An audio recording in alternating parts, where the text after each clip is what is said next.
It seems to me that since COVID restrictions lifted, there's a segment of the population that quite hasn't really relearned how to be out in the wild again, if you know what I mean. Yeah.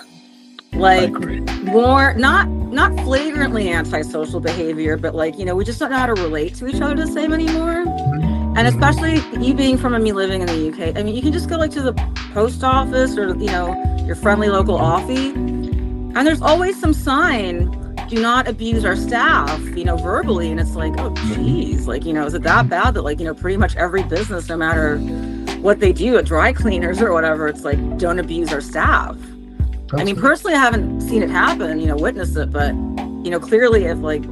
Welcome, everyone, to another wonderful day and another beautiful podcast with another wonderful lady, actually. I'm quite curious with this one because I saw actually put out a video there and I thought, oh God, she's got plenty of energy. And what she was saying was got my curiosity. So you know what I'm like, listeners? I don't like to know too much. I just like to have that conversation. So I haven't really looked into her background, even though I could have, but she's very interesting, trust me. So Marina, welcome, Marina. Mariana. See what I mean? It happens all the time, don't worry. It happens all the time. Okay, your full name, if you give us your full name, because I'm bad. Yes. Okay, so I am Mariana Martinez Vampiew. Vampiew is my married name, which is on my postgraduate certificate in psychological studies from the University of Glasgow. So that's part of why I've kept it, because it's part of my professional credentials. Martinez is my maiden name when I was a wee maiden, and earned my undergraduate degree, bachelor's in Latin American history from Johns Hopkins University. And then in my early 30s, I earned a dual master's in early childhood, general and special education from the Steinhardt School of Education at New York University. So, so that's my name. And those are my credentials. But again, also lived experience counts a lot, which is part of why, we connected. So, yeah. Well, you see, listeners, she's done this before. It just rolled off. No, I haven't actually. I haven't. Like, I just started creating content like a month and a half ago. And really? I used to host my own LGBT and sing in a cabaret show, but like talking to a camera is a little bit different, so I wasn't quite sure how I would actually do the whole video thing, but I've been enjoying it mostly because it's been resonating with people in a meaningful way. If you look at our Substack and the comments, I mean, it's positive and it's impactful. It's a good community. I've seen a huge amount of positive impact you've made massively. So, okay, let's break it down for people to understand exactly what you do to help people in a positive way in your life at the moment. So what are you doing specifically at the moment to help people? Okay, well, it's not overly specific, but we do have a focus, of course. So I've partnered with Fahim Chukai at narcissismexposed.com, and he is a relationship coach. Now, I admittedly can be a bit wary of coaches at times because, you can do a 2-week online course and be a coach. Or, you can do extensive professional development and still be a coach. So Fahim is very well trained as a coach. And we're also both fellow survivors of NPD abuse that we are open about. His father, for example, he grew up with a narcissistic father. I'll be 47 next month. So without going into too much specifics, we don't just go into a lover or a relationship. We go into parenting, bosses, family members, relationships. Yes, while our focus is NPD, we are distinctly aware that it is a bit of a trendy, overused armchair diagnosis these days. So we do talk about, in general, also things like toxic people relationships and attachment disorders. For example, one video that I'm working on at the moment, long form for our YouTube at Narcissism Exposed, is it NPD, attachment disorder, or are they just an a-hole? I don't know if I can curse, but I do have a bit of a potty mouth once in a while. But, because sometimes, you'll see, I had this fantastic date and he just ghosted me. He's a narcissist. It's like, okay, well, let's slow down a bit, right? So, but fundamentally at the core of what we're doing is that diagnosis or not just individuals being healthy and secure in themselves and protecting themselves and healing from toxic relationships, but also trying to nurture healthier emotional dynamics within the workplace, within families, within, of course, relationships and, with children, etc. So the work does have a focus, but I wouldn't say it's exceedingly specific because, for example, one of the things that me and Fahim have both lamented about quite a bit is that even among the highest levels of the mental health profession, you can have a clinical psychology degree from St. Andrews, which, UK, big deal, right? But even still, a lot of cluster B disorders are very poorly understood. For example, it's estimated to be thought that between 1 to 5% of the world's population has actual NPD, right? And there are various forms of it. There are, of course, the grandiose peacocks that, the average person tends to think about, but there are also the covert ones that, as we go into in our content, can be among the most dangerous because they're publicly like the nicest, most helpful people, but they hide in plain sight and are great at playing the long game. So there, a few different flavors. There's a framework, but they have their own little peculiarities. Kind of like with ADHD, inattentive versus, right? So yeah. Of course. So that being said, fundamentally, it's just about healing and protecting yourself. Because people love to use the word red flag, right? And again, I understand that, but as fellow ADHD havers, let's give just one example. I did a recent TikTok, narcissism.exposed, on 5 signs to look at to see if somebody might be a narcissist. And again, nearly none of these are, boom, right there, right? We tell people, keep your eyes open, see if there are patterns, but fundamentally, without a diagnosis, you do have a right to walk away from any relationship that, is harmful to you, or there's no equilibrium.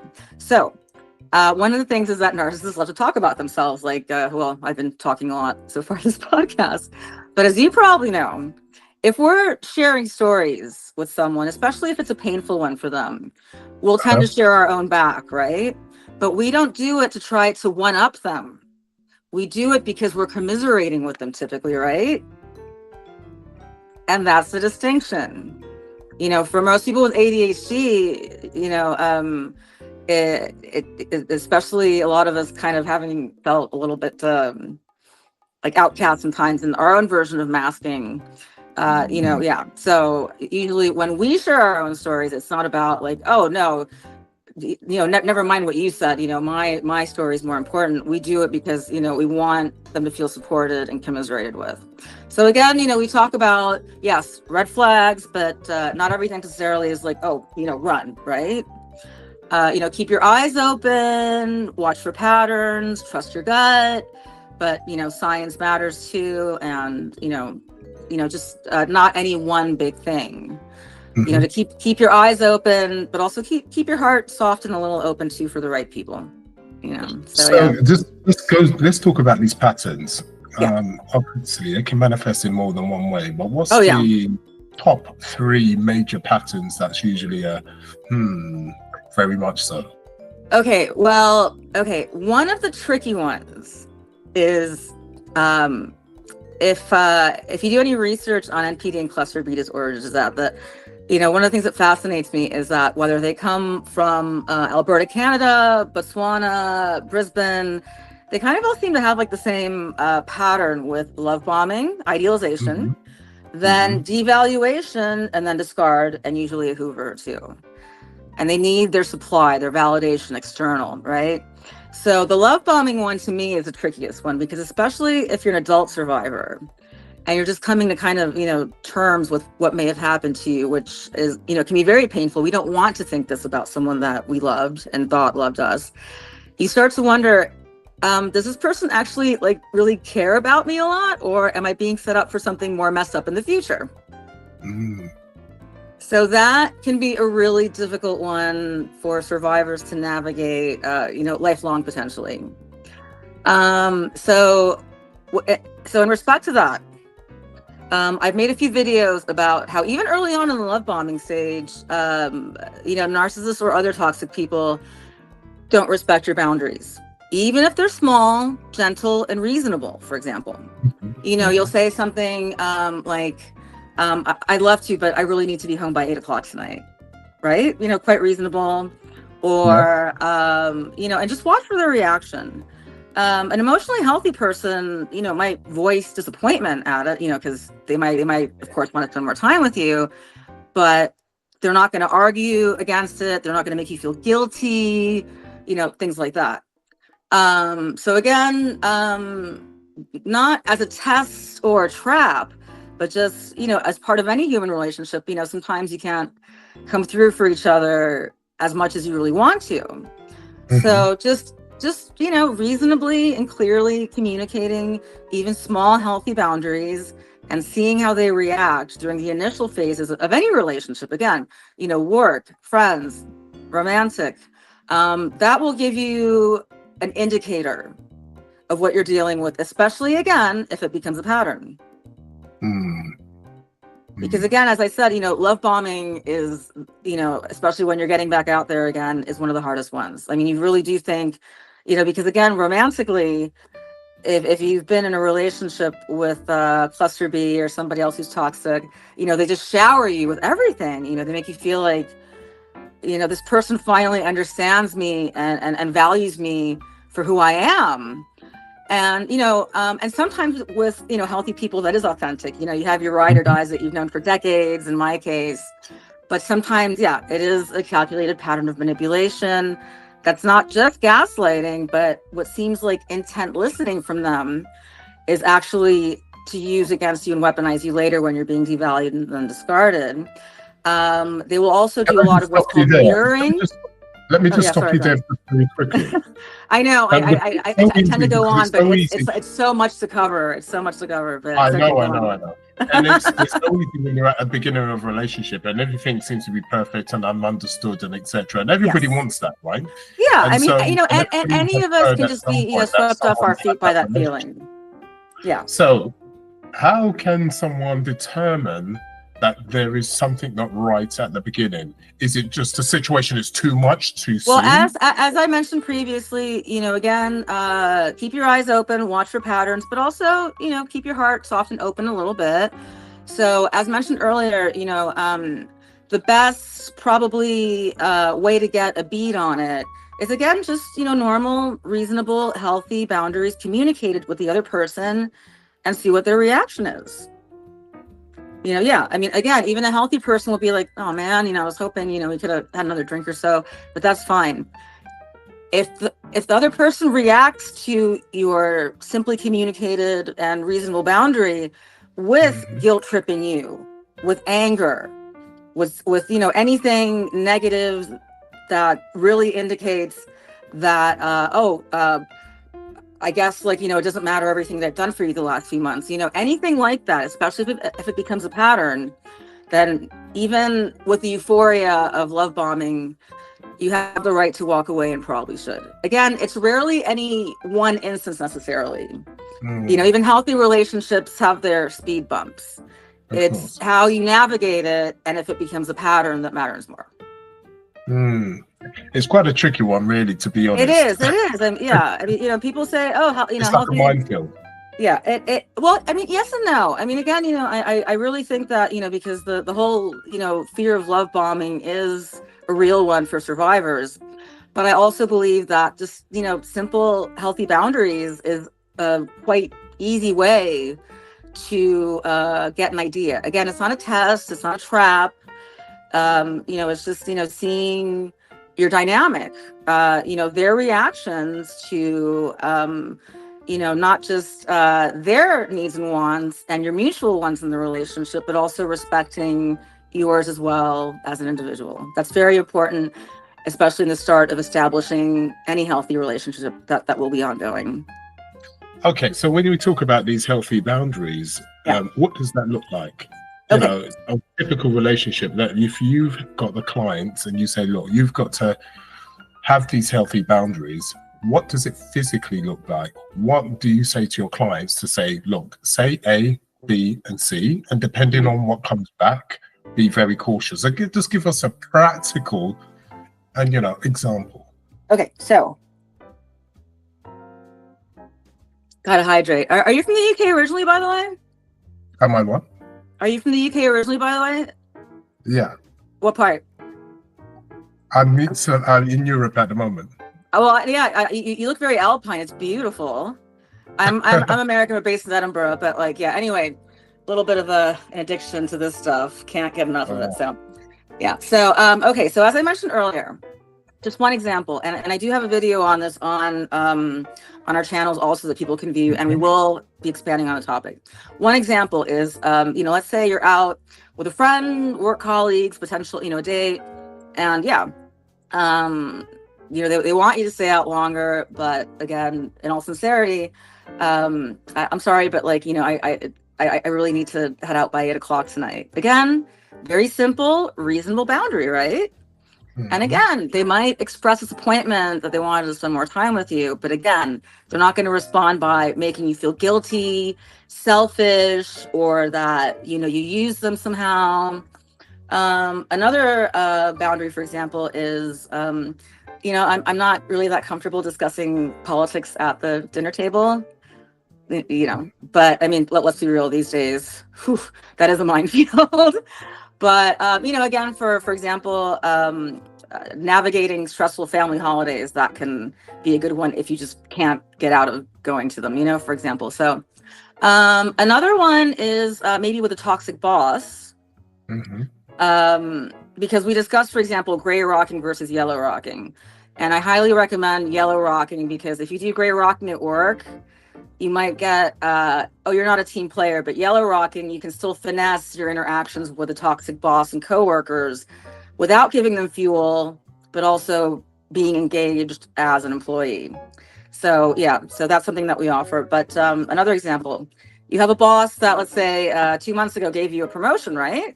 You're pumping your fists in the air in the car, you're still doing great work.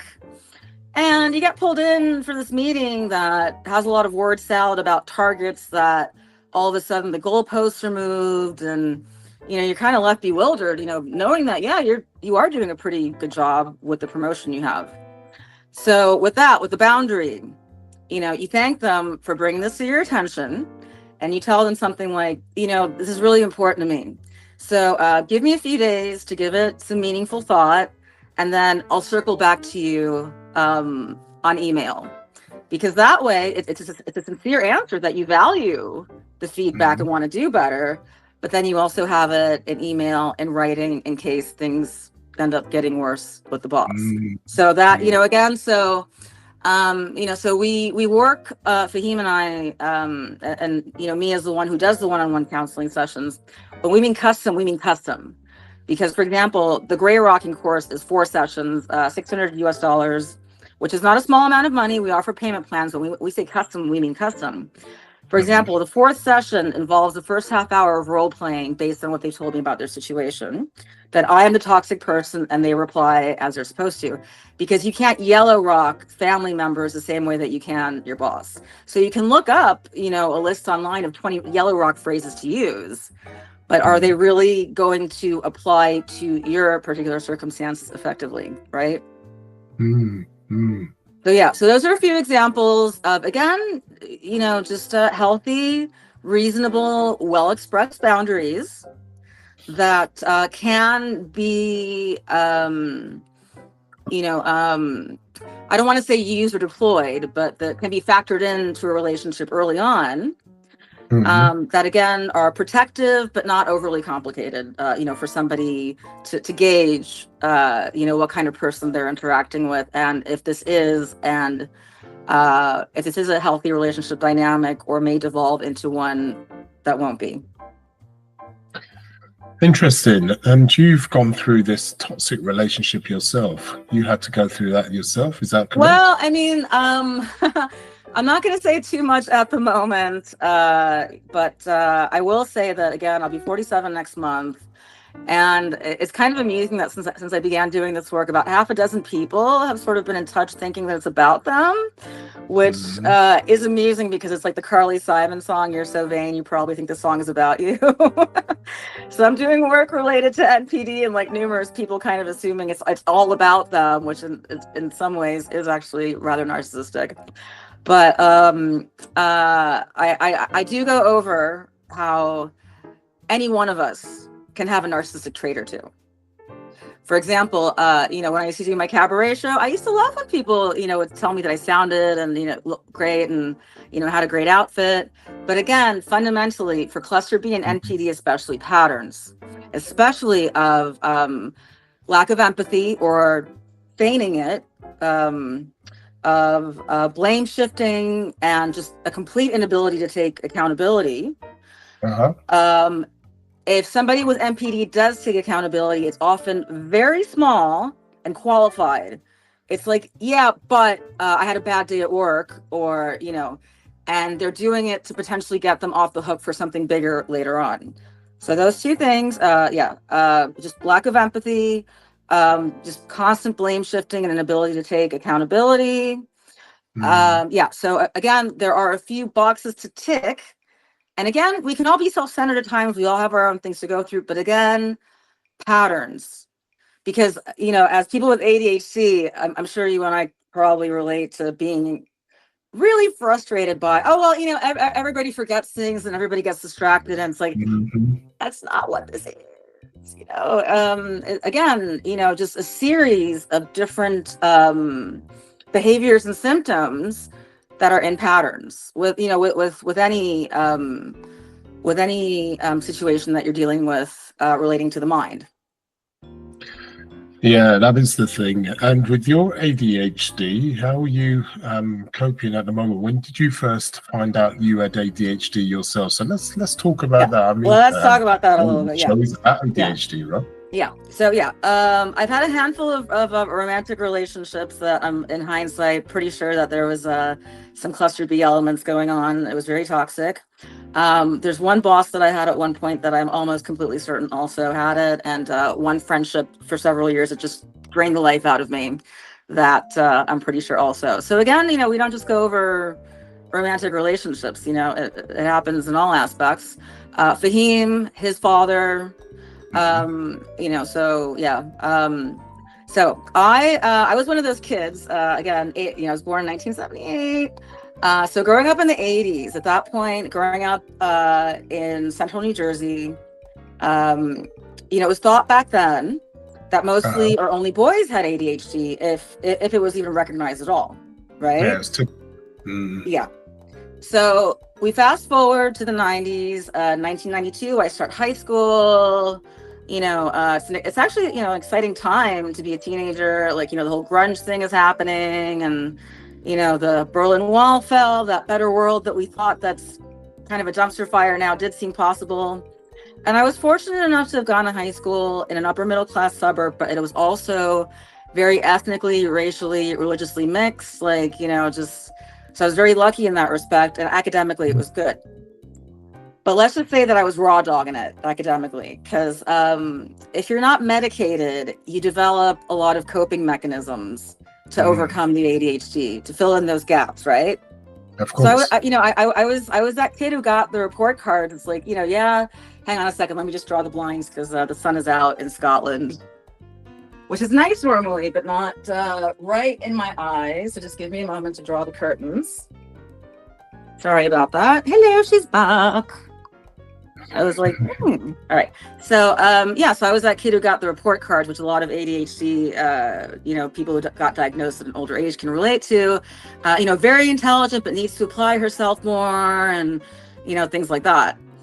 So, but I ended up doing well enough again in high school that I ended up being admitted to a number of, really good schools, not just Johns Hopkins, but several other ones, and I chose Hopkins, which, is a small school. I think it has about like 3,000 people, but I think it's like ranked like number 6, like higher than some Ivies. It's one of those schools like Stanford where it's not an Ivy League, but, still, yeah.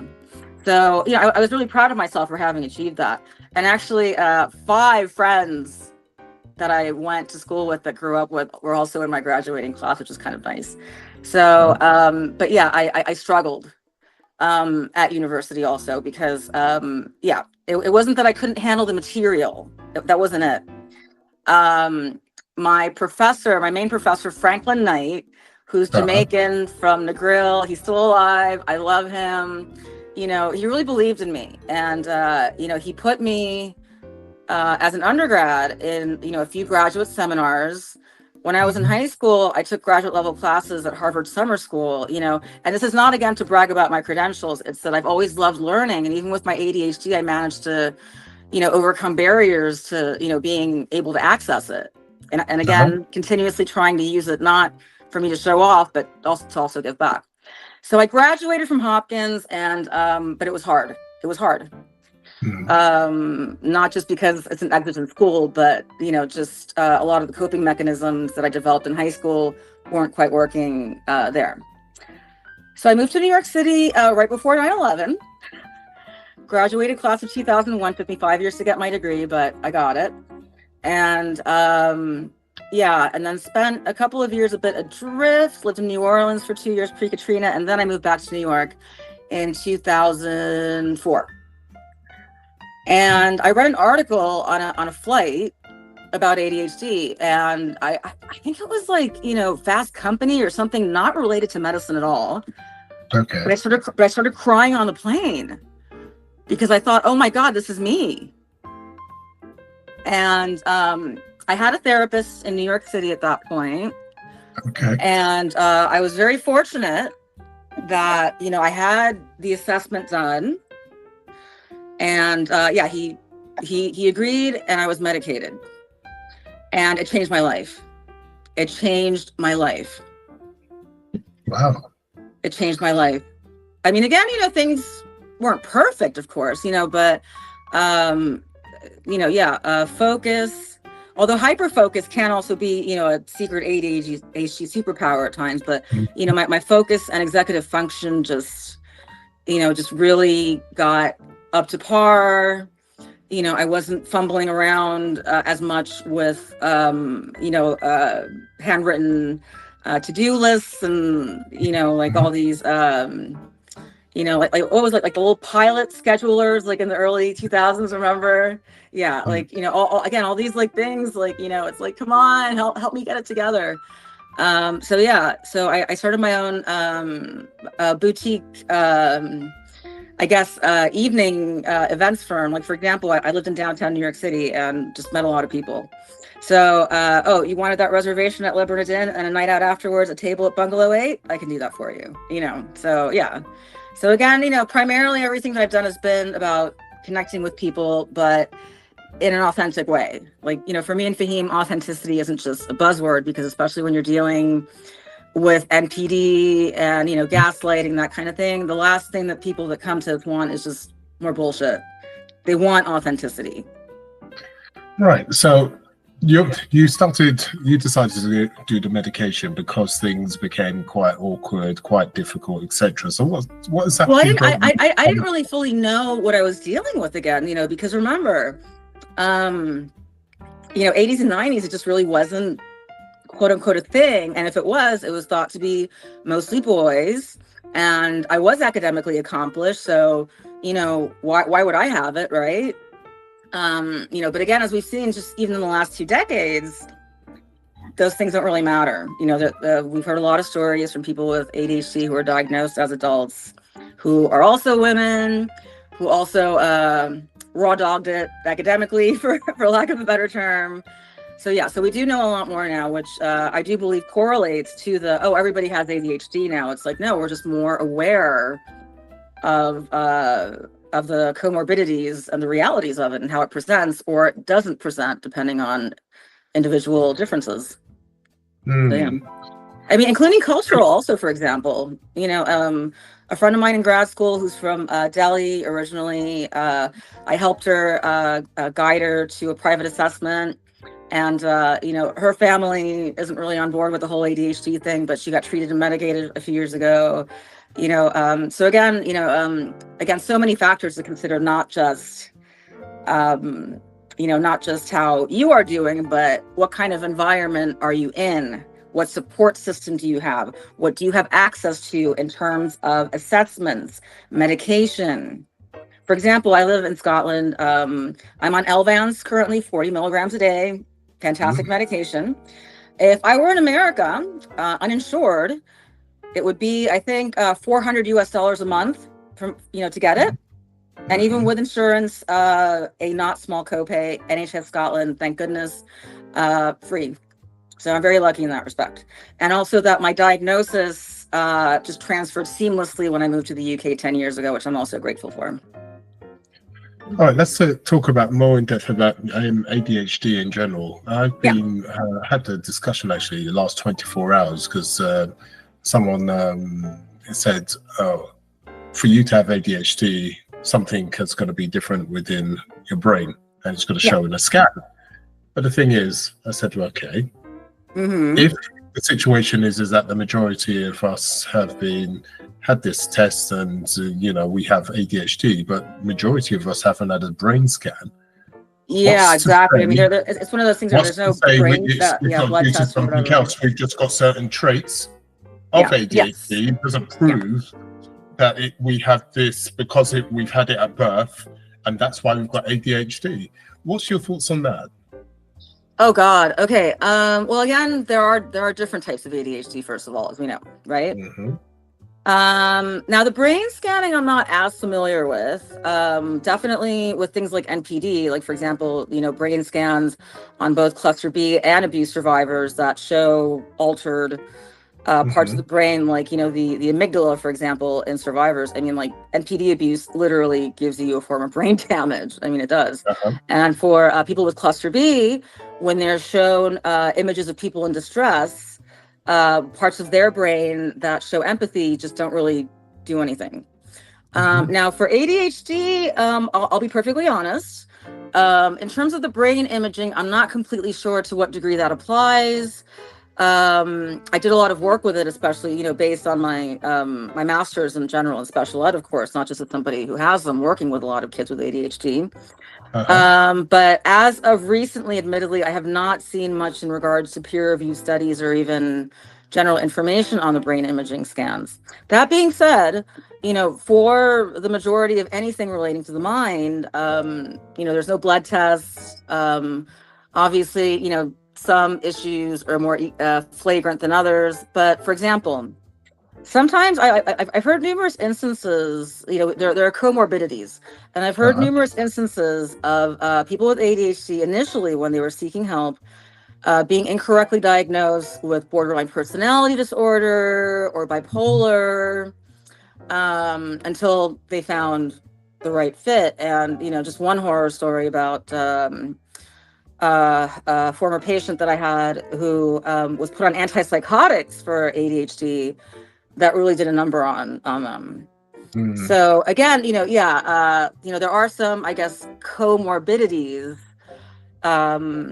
especially with, I guess, the excitement that some of us with ADHD, myself especially, maybe can seem a bit quote unquote manic, but, we also have our introverted moments too, and we need to recharge our social batteries and get our spoons back also.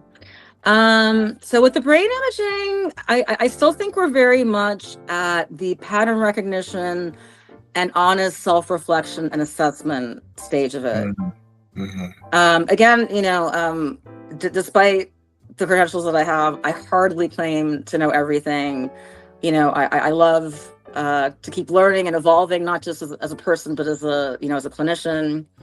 So that is something that actually, now that you brought it up, is something that I'm definitely more interested in seeing what direction that goes, for sure. Yeah. No, I totally get it. I mean, like I said, I like a good conversation, but I like to use a bit of common sense, because I think to myself, with so much that's happened in the last few years, be it medication we've taken, processed food with all the toxins in the food, etc. Microplastics. We could go on. We have a spoon in our brain. Did you read that? Exactly. Yeah, like adults now have the equivalent of a plastic spoon and microplastics in their brain, and I talked about that with a few friends, not just in the field and out, but it's just mind-boggling. Like one of my closest friends who I went to undergrad with, She has a PhD in neuroscience from Hopkins also. Salt of the earth, but yeah, I mean that is wild. Things like that, yeah. Also, I don't think enough time has passed, and I don't have any studies to back this up. This is just, I freely admit when something is just a matter of opinion, but based on something that it seems to me that since COVID restrictions lifted, there's a segment of the population that quite hasn't really relearned how to be out in the wild again, if you know what I mean. Yeah. Like, I agree. More, not flagrantly antisocial behavior, but we just don't know how to relate to each other the same anymore. And especially you being from me living in the UK, I mean, you can just go to the post office or, your friendly local offie, and there's always some sign, do not abuse our staff, verbally. And it's like, oh, geez, is it that bad that pretty much every business, no matter what they do at dry cleaners or whatever, it's like, don't abuse our staff. Absolutely. I mean, personally, I haven't seen it happen, witnessed it, but, clearly if it's that out there, it's an issue. So again, just an educated opinion based on observations. But I think COVID bubbles and just flat out isolation really did a number on some people that they just, and also the physical aspects of, long COVID too, it really had an impact that I don't think we're dealing with globally effectively, even in the more developed countries like the UK and even the continent in Europe. No, you're totally right. And this is exactly why when I had that conversation the last 24 hours, I says, there's a lot of people being diagnosed with ADHD, but I believe we can have, especially when you're using a tick list, as you said, no blood test, no scans. It just comes down to specific tick lists and also the experience of the practitioner with people. And so it comes down to, it could be any number of things that have been going from the last few years. So it may not be something that you had at birth. It could have been something that you had taken the last 10 years or whatever the case may be. And this is why I'm very cautious when people say, when you've got ADHD, you had to be born with it. Not really. Again, it's very similar to autism and just people on the spectrum, and that yes, we're aware of it, and again, the spectrum is massive. I've worked with children mostly on every end and in between, who are very high functioning to just fully nonverbal, for example, both in my undergrad and when I was teaching in New York City for a while, and also friends and people in my personal life too, just all kinds of neurospicy folks. But the thing is also that, for a lot of us, and it's not that we need to make excuses or be victims. That's not it. These are realities that, it's like, oh, well, back in my day, it's like, oh, no, back in your day, people got blind drunk to cope with these things that we're diagnosing and being able to treat in a healthy manner now. Come on. So just a personal example. Yeah, I have ADHD.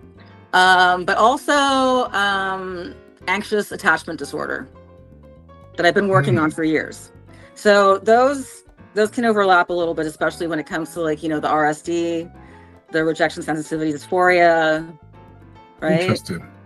Okay, but again, I was a singer, and I'm still getting booked actually. Hold on. Let's track down back on the anxiety disorder. That's quite a difficult one. I know not so much anxiety disorder, but anxious attachment, which is more of the relationship interplay. Okay, let's talk about that. Give us a bit of information on that. Yeah. Okay. So there are a few types of attachment disorders which can again sometimes overlap with some minor NPD and cluster B traits. For example, there avoidant, especially attachment disorder, can sometimes be mistaken for that. Anxious attachment means that you have a hard time, feeling secure in any relationship. Again, not just romantic, friendships, family bonds, work settings. And, when you combine that again with the rejection sensitive dysphoria that often comes with ADHD, Yeah, it can really, make for quite a stew. But again, these are things that I've been aware of and working on for years now, luckily, so even though it's been painful at times, the gift of having that clarity, and a good support system and the privilege of, access to decent medical care, of course, helps a lot. So, for example, as I mentioned, for 2 years, I worked as a singer and, cabaret producer and hostess. And, you get rejection. That's just showbiz, right? You're not going to be everybody's, flavor, right? I mean, there's a quote that I love by Dita Von Teese that pretty much goes, I'm going to paraphrase it. You can be the ripest and juiciest peach in the orchard, but there's always going to be someone who just doesn't like peaches. So, I've learned through, therapy, including, CBT, which helps with ADHD and attachment disorders, by the way, in my case, the anxious attachment and the RSD has come down much more than from when I was like a teenager, for example. Things still sting. I'm not a stoic. I'm not numb. But at the same time, you're able to process it overall in a much more healthy way. Like if a particular, club doesn't want to hire me for their Friday bite slot, okay, well, I'm not for them. But like, next month, even though I'm still doing, like the therapy stuff and whatnot, I got booked to do an hour-long headliner at the Crest Fringe Festival in Croatia. I just applied, like a 3-song slot, this will be fun. It's like, oh, would you like an hour-long slot? And I said, yes, thank you. Wow. Okay. So, things like that, just putting yourself out there and, again, the RSD and the anxious attachment can really make, for a mix where it feels like it can hurt a lot more than it should. And that must be really difficult for you, especially when you're doing the video with the anxiety. Not as much again, because again, having that gift of clarity for years now and working on it has helped a lot. Again, some things are going to resonate with some people more. And that's kind of the way it is. Fahim, my partner, not only is a coach, but he's also good with the digital marketing part. So so I don't necessarily take a lot personally. I mean, I'm open to constructive feedback, of course, and having dialogues, like, for example, it's like, maybe like, raise your chin a bit more, and it's like, all right, and maybe, slow down on certain clinical terms to make sure that viewers, really understand them. All right, fair enough. Right. So again, I still have my bad days. Things still stink sometimes. I'm not a robot. But, again, having the access to what I've had, the privileges that I've had, has made it much better compared to, for example, when I was a teenager in my early 20s, now as especially like, my 30s and now mid 40s. So, yeah. Can I just ask you also, is what made you want to help people and be there for people to help them through the situation of narcissism and all of that? What made that decision to go in that direction? I think that it just came from the disorder itself being so poorly understood. And survivors themselves being so poorly understood. I mean, for example, as I mentioned earlier, to circle back, it's thought between 1% to 5% of the population has NPD. Now, 1% of anything statistically usually isn't significant, right? But there are 8 billion people on Earth. Let's say 3% of the population has NPD. That's 240 million people. 3% of the population, not that small anymore, right? So and again, not just NPD, but also just, working on toxic behavior dynamics, healing from them, protecting yourself, building and nurturing healthy relationships. But yeah, fundamentally, like, if you go on, like survivor forums, whether they've been out of the relationship, whether, again, parents, partner, etc., whether it's just dawning on them or for years, it's easy to think, that they're using very hyperbolic language and being drama queens. I mean, you will see terms like soul destroying. I don't even know who I am anymore. My brain was thrown into a blender. And I mean, and people will say to you, even close friends that you reach out to sometimes, all right, everybody goes through a hard breakup. I get it, but calm down, but it's one of those things that, as Fahim and I have talked about, as fellow survivors, not just, with credentials, it's not a fun club to be in. And if you know, you know. So I think that's fostered more trust in us, the authenticity, again, not just the credentials, but yeah, we've been there too. So yeah, fundamentally, yeah. So, for me, it was an opportunity to use the experience and knowledge that I had also working with children in both what led to adult disorders, but also children affected by caregivers with, again, not just any 1 or 2 degrees. But yeah, so that was it. Just like using all this to, I guess, just give back. And yes, keep a roof over my head and eat, capitalism. But again, meaningful work. Yeah, because you're doing something that you have a passion for. So that's... I really do. I mean, this is like a startup, to be honest. Fahim and I are just getting started. The YouTube channel is monetized but small. Right now, just, yeah. So, but again, we're not out to become moguls. We're not like looking to buy a private jet, with like narcissismexposed.com on it or anything like that, yeah.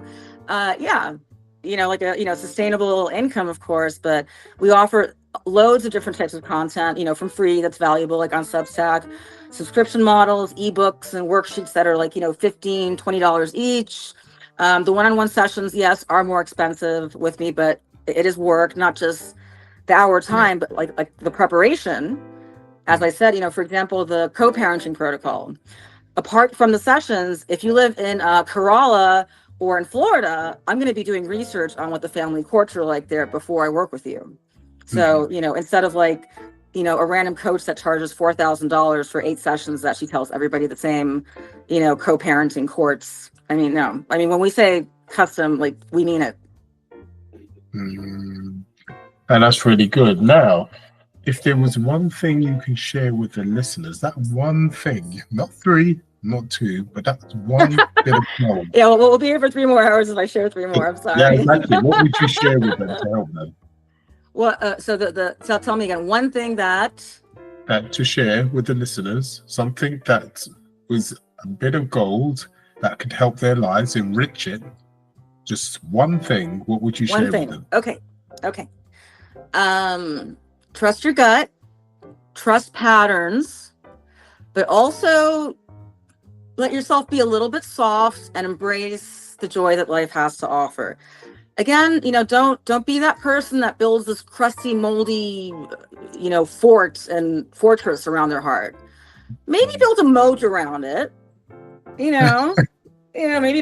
like, build a moat and be more selective about who gets to paddle across it to access you and your heart, because you are a person, well, as in general, all of us, our care, our time, our energy are all finite resources. Our love might not be, but those other things are. And we owe it to ourselves and the people that we love to, again, not shut ourselves off completely, but to also choose carefully who gets valuable access to us. Those are well said words for sure. How can they get hold of you? So if they need your help. Okay, well, again, you can share the link on Substack, and also services, etc., are available on narcissismexposed.com. We also do have our YouTube channel, Narcissism Exposed, with shorts and longs with me and Fahim. And there's our TikTok that just started a couple of weeks ago, which is narcissism.exposed. And I'm doing the videos for that so far. We've only been at it for just over 2 weeks on the TikTok, and it's really resonating. So definitely, if folks want to come over, and this is not just about engagement, I welcome your feedback for ideas on videos. And I do often say that, I welcome seeing and reading comments, because your perspective, others' perspective, not just mine, can also prospectively help somebody else on their own healing journey too. Mm. Even when I'm talking at a camera and TikTok, it's important to have dialogues fundamentally. That is how healthy relationships work. Not just communication, but sometimes hard conversations, but yeah, dialogue. And I can hear your passion for sure. And listeners, as you can hear, she has a huge passion to help as many people as possible. And I wouldn't say as many people, because again, I have to be careful to not overload myself too. And I love what I do. But again, this is not solely about money. If I don't feel that, I have the capacity as an individual myself to take on, like 60 clients a week, it's not going to serve them any good either, right? It's just not. So yeah. But yeah, I mean, again, we are here to help. Again, the free content online, one-to-one, lots of in between at any price points, because we know that toxic relationships sometimes can often leave you not only emotionally, but financially drained too. So we don't want money to be a barrier to getting support in our community. Well, the listeners will contact you. I'll put the details below as normal, listeners. Oh, thank you. The information will be down there, and like and subscribe and all those wonderful things. And thank you for coming on the podcast. Thank you for inviting me. I mean, yeah, I when I saw your Substack, again, I thought it was fascinating and fantastic content, and I definitely hope that this isn't the last time that we work together, because again, there's just so much potential for, I think, lifting the weight off the shoulders of people. No, for sure. There's no two ways about that. So once again, thank you. And listeners, thank you for joining us today, and subscribe and all those wonderful things. And sayonara. Adios, Eli. We'll speak soon. Have a great afternoon. Bye.